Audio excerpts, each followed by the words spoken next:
All right, hopefully the light in here is okay. So just a quick install tip for you guys if you're doing the Verus Engineering side splitters on your own and you don't have help. I've found a very easy way to get it lined up by yourself. So let me show you what I did. So here's the side splitter semi-installed. There's only 2 screws in there holding it in, and I used the rivet nuts.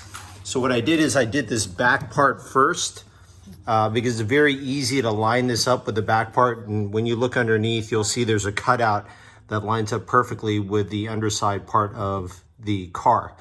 So I got this back part lined up, made the hole for that, made the rivet nut for that, and then screwed the back part of the side splitter to the chassis.